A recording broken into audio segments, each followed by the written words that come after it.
Hey, welcome to Tangible Takeaways, episode 103. I'm Jackson, and today I'm going to talk about how when you pair generosity with dignity, it becomes less about the problem and more about the person. Yeah, and I'm Kyle, and I'm going to take some time just really talking about some of our missionaries that we support, what that looks like, and how you in HDC can be generous towards that as well. All that and more on this episode of Tangible Takeaways.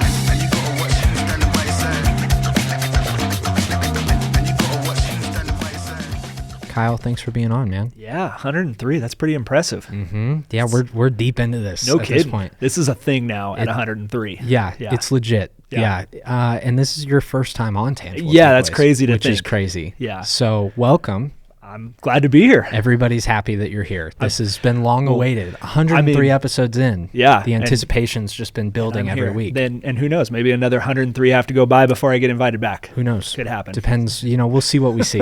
That's right.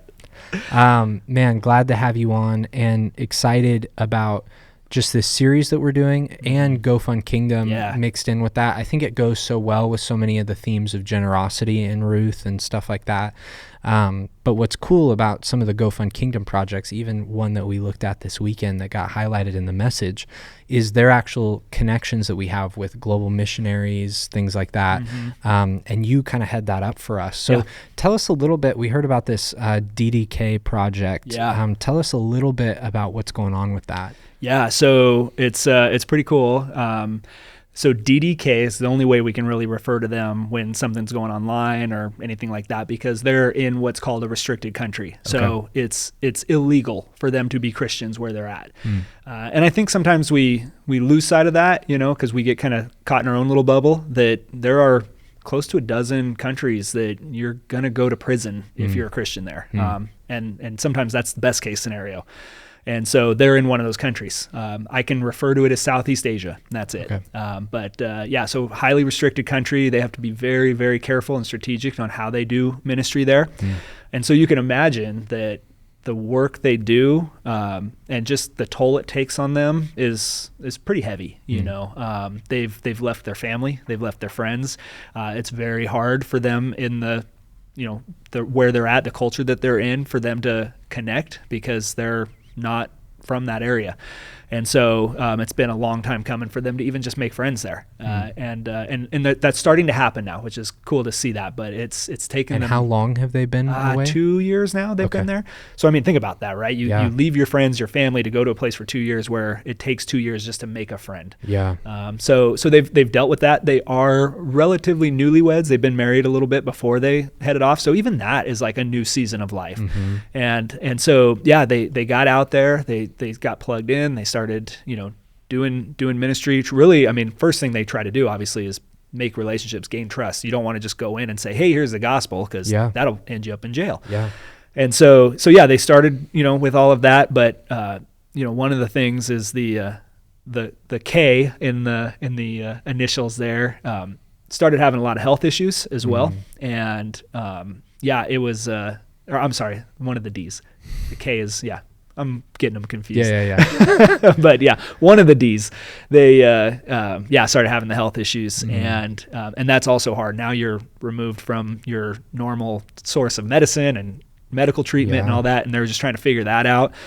Fortunately, I think they've kind of turned a corner on that, but that took an emotional toll on them as well. And I've heard, tell me if this is your experience as well, as you kind of work with our missionaries, that's actually pretty common for new missionaries who 100%. Go out into the field, Yeah. that they almost run into like some pretty high levels of spiritual warfare. Their health goes, or finances, or things just start getting really, really hard in those first couple of years. It's to me, I for a long time I thought that was just kind of ironic. I'd hear that, and then I started to realize, like, it's more than ironic. Like, this is a very regular thing. I even see that a lot with our folks that get baptized. It's like right after the baptism is when they get some issues in their life, temptations come their way, things like that. And so there's something about when you take a big step for the Lord, like, the enemy doesn't like that and tries to disrupt that any way the enemy can. And so very common with our missionaries, unfortunately. Yeah. So lonely, health issues, all that kind of stuff. Yeah, just and then you're living a life where you're always looking over your shoulder too. Yeah, anxious. anxious. And so there's that side of it. So over the last couple of years, they've just been through the ringer. And we started talking about GoFund Kingdom and who are some people that we can try to, partner with.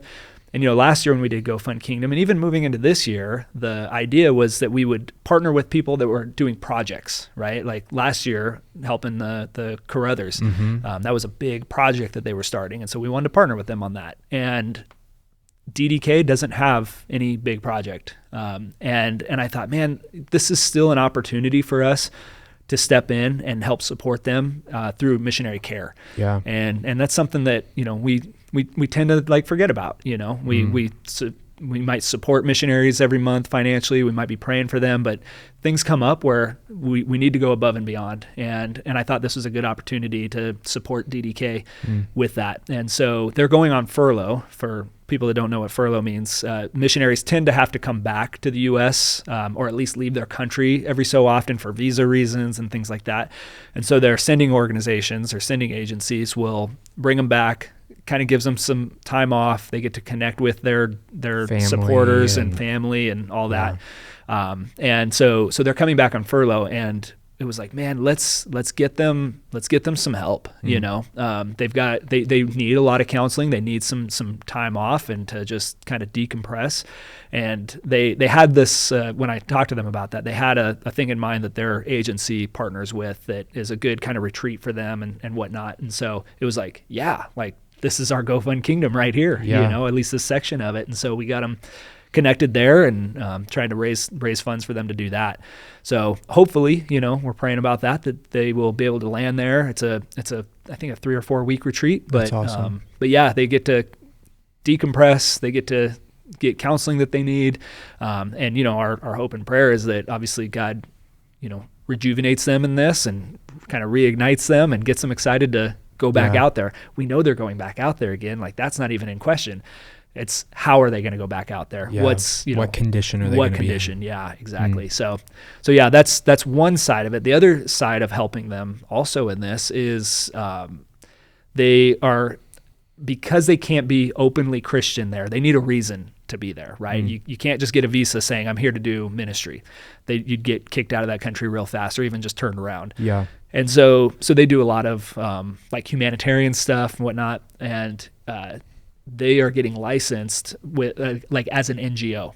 Okay. And so there's a big process to that. There's a lot of fees, there's a lot of training, and so part of GoFund Kingdom is even going to help them with that, so that when they do go back, they go back with some official capacity. Yeah, and some significant tools in their belt where they are recognized as a vital part of the community out there, not just Westerners that are living amongst us now. So that's cool. Yeah, it'd be really cool and open up a lot of different opportunities for ministry in the long run for them. Yeah, well, thanks for giving us some insight to that project. And if you want to give to GoFund Kingdom, man, it's right there on the front page of our website. It's a $100,000 goal towards 9 projects. So I would encourage you just to go check it out. You can read about all of these projects and give as you're led to, but we're excited about it. It's going to be cool. And one of the things that I think is cool about that particular project is it really goes towards some of the things that we see active in Ruth chapter 2. Yep. This idea of Boaz going to great lengths to make Ruth feel safe. I think that that's such a cool aspect to the story, something that we don't talk about a lot, really got brought to the surface in a really good way this weekend. I think that might be challenging for us, though, as we're listening to that and we live here in the high desert of Southern California, where our lives are not like DDK. It's not illegal for us to be Christians, right? Yeah. And so we might look at our oikos and we might say, man, who around me doesn't feel safe? At that question, we might be like, I wouldn't even know where to start. So what would you say for somebody who's looking to apply some stuff from the weekend? What would you say there are some maybe practical ways that we could bring safety to relationships that we have? I mean, yeah, it's an interesting question too, because when you think of safety, there's a lot of different types of safety, like physical safety, emotional safety, even spiritual safety, I would say as well. And so, how can you help people feel safe? I think regardless of whether it's any of those three, physical, emotional, or spiritual, honestly, I think relational equity just plays a huge part in that. And I've used that a lot especially with growth groups and whatnot, growth group leaders have to develop relational equity with their group members. Yeah. Because they're going to find themselves in a position to maybe hold somebody accountable, or to, and if I don't know you and you come up to me and you start telling me that the way I live my life isn't godly or whatever, right? Or even just try to give me advice. I'm like, who are you? But now all of a sudden, if we've done life together for a while and I know you and I trust you and I've got this like proven track record with you, and you come to me and you say, hey, Kyle, like the way you said that to that guy, like kind of not cool. Like, I'm like, shoot, man, thanks for letting me know. Or just hey, let me give you advice on something. I'm like, yeah, speak into this, please. Right. Yeah. And so, I think naturally our guards drop and we feel safe around people when we know them and when we trust them. And I think all too often, especially Christians, we find ourselves maybe stepping into situations and trying to give advice and trying to correct or trying to hold accountable. Devoid of relationship. Yeah, devoid of relationship before we've ever even built relational equity with somebody. Yeah, that's a great point, right? That's where that starts, is the you don't naturally just feel safe with somebody out of the blue, right? There's going to be certain levels of investment that go into that. I think a lot of people that we're probably all in relationship with, their lives are probably running at a really high clip, and they're really tired and worn out. And that's not this like, oh my gosh, I'm in danger, but it's at the same time, what drives us to run at that clip? There is some lack of feeling of security or safety that we continue to need to fill the void with activities or more work or whatever. And I think when I think about the safest people in my life, the people that feel safest, they move the slowest. And I think that that's an interesting thing for us to consider as I want to be a person. I just love it. It made so much sense in Ruth and in the message that part of being a follower of Jesus means that we are going to bring not just this great news of the gospel, not just a transformed life, but there is genuine safety and probably physical safety least of all in following Jesus. Yeah. But there is genuine safety in every which way. Even my physical safety for all of eternity, I'll dwell secure. But in all of it, I have this great safety in being connected to Jesus, where there's these great ideas in Romans 8. You can't take this away from me. That's how safe I am, because it's so ingrained into who I am, and it's unshakable that you can't take this away from me, what I have, this stability, this security. And so I think about, man, how could I become somebody who's a little slower? Because I think that brings this feeling of safety. When I am just like on my phone, checking the notifications on my watch as I'm talking to you, you're not going to just melt into my presence. You're going to be like, what's he doing? Yeah. Do I have things going on my phone? It just keeps the busyness running between us versus like, it's okay. Yeah. Like we can just be present right here. I'm not thinking about the next thing. I'm not moving on. I'm just with you. Yeah. I just finished reading a really good book called Crazy Busy by Kevin DeYoung, and talks a lot about that and how we fill our lives with a lot of really good things, but we sacrifice some of the great things because we're so busy doing good things. Yeah. And so again, we're not always filling our life with bad things, but we do fill ourselves with a lot of good things, with family and even ministry and things like that, where we're just going a million miles an hour and we forget to just take that breath and even reflect on the fact that we are secure in our salvation. Yeah. And I think we sometimes get confused with what that safety actually means in Christ. I think sometimes people hear that and they think like, oh, my life's going to be easy. Like the temptations are going to go away. The trials are going to go away. And it's like, I'll be comfortable. Yeah. Jesus actually says the opposite's going to happen. Yeah. And so we start to think like, oh man, because all this stuff is happening, I'm not safe in Christ. But it's because we have the immediate in our mind and not the eternal in our mind either. Yeah. And I think that when you do zoom out and you remind yourself, because that's what the gospel should do. The gospel should always be zooming us out to the bigger picture. And as I do zoom out to the bigger picture, I feel so much immediate safety and peace, right? Like the perfect peace is not a future peace. It's a peace that I get to live in right now because I have peace with God. Yeah. And my own actions can't take that away from me. Like my sin can't take that away from me. Nobody else can take it away from me. I have peace with God because I have faith in Jesus. And there's such joy there. There's such security there. And so there's so much that we can have now. It's not going to look like this immediate deliverance from all of these things that are uncomfortable for us. Exactly, yeah. But there is so much when you zoom out and you realize, man, it doesn't matter what's going on right now in my world. I get to approach the throne of grace with confidence.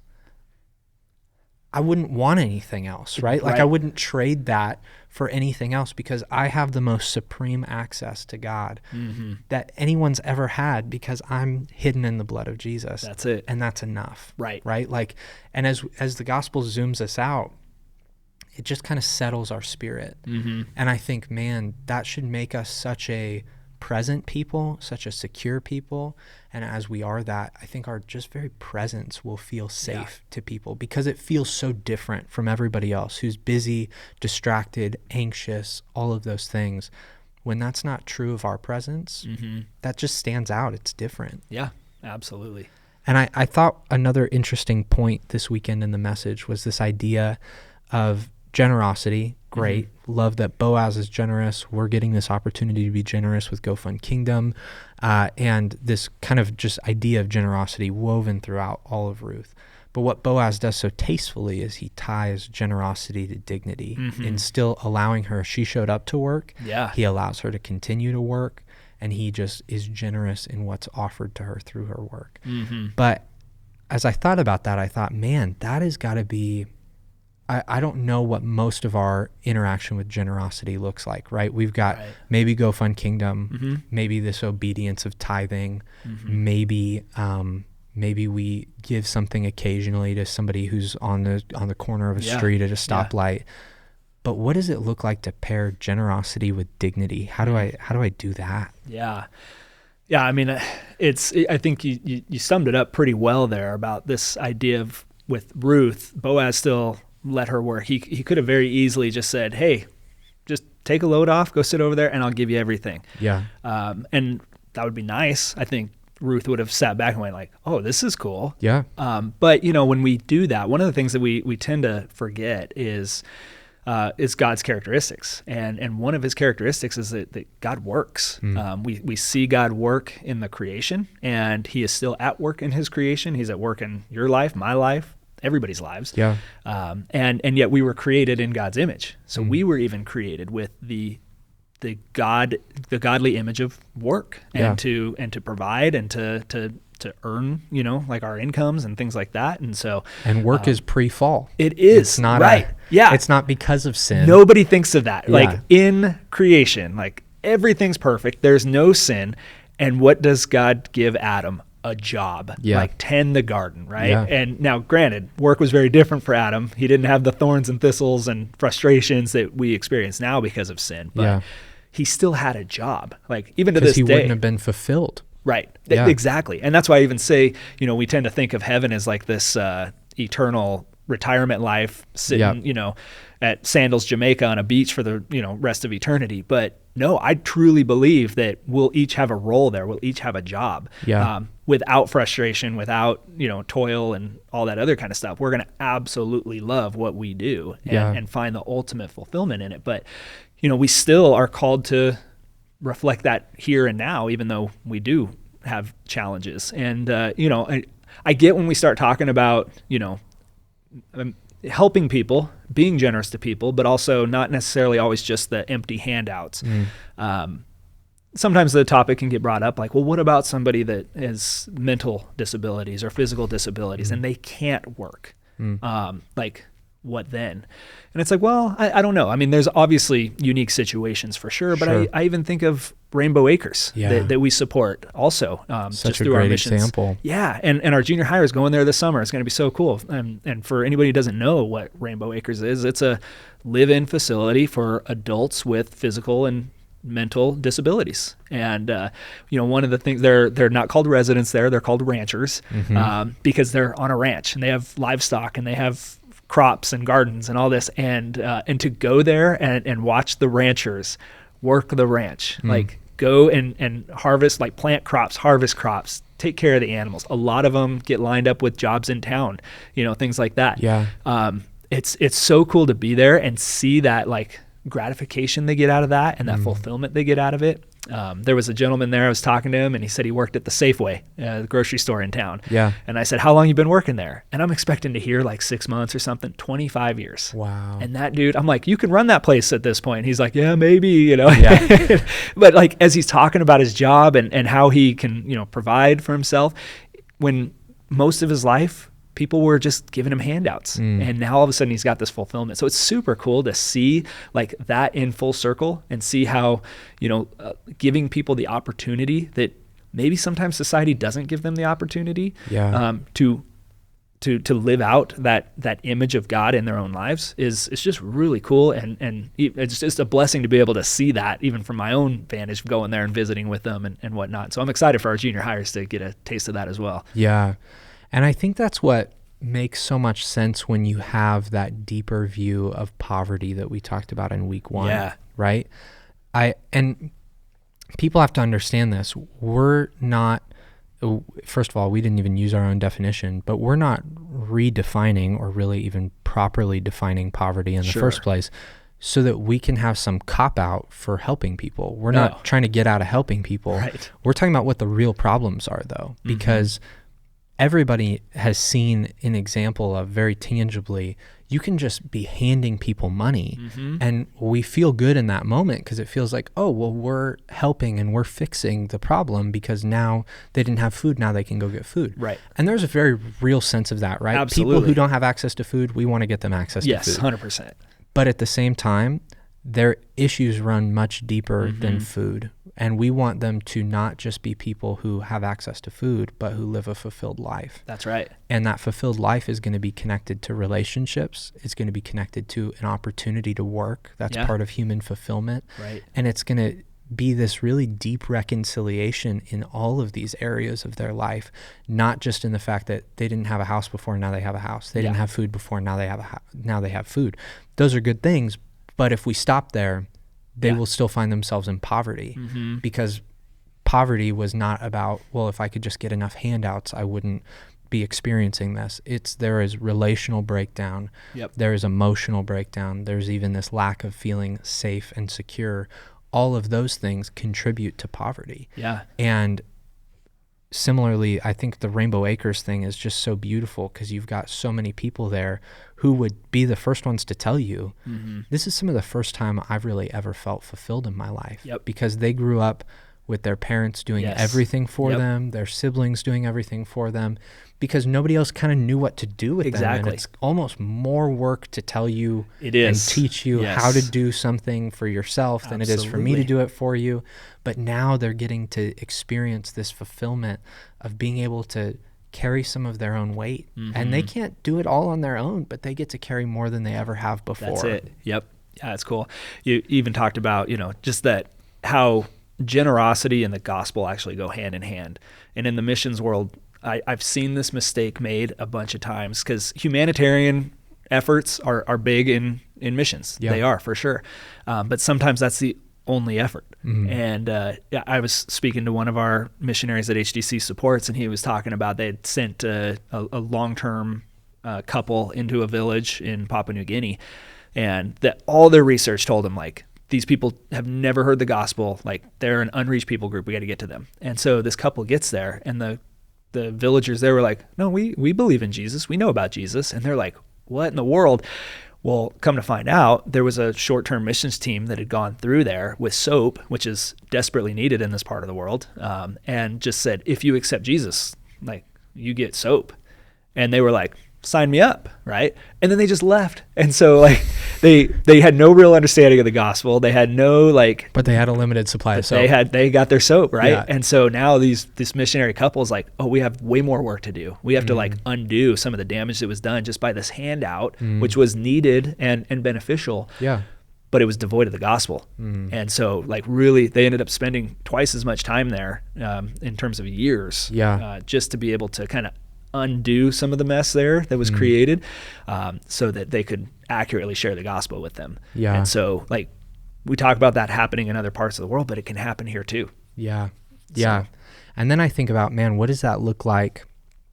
How does that change the way we're not generally in relationship with the person who's asking for money on the street, but how does that change the way that we interact with either them or, man, thinking about other people in my oikos who are, right, they maybe have hit a hard financial time right now with inflation and things like that. And obviously my first thought would be, oh, well, I could probably, as a family, we could probably support them, give them some money or something. Right. But is there a way that I can get creative and say, but what would be fulfilling for them, not just helpful for this one? And there are those moments where it's like, they just need help right now and I need to be helpful and that's it. Yep. But then if this is a long-term ongoing thing, they're not going to make rent over the next 6 months. Right. Do I own a business? Can they come and work for me part-time? Like Yeah. what are some other options that we can factor in here beyond just here's a handout? Because that dignity component, I think, is the truest form of generosity, because I'm thinking about you. I'm not thinking about the problem. Right. That's what I think is so powerful about that. Generosity that's just like meeting a need is like, well, there's a problem and I'm going to fix the problem.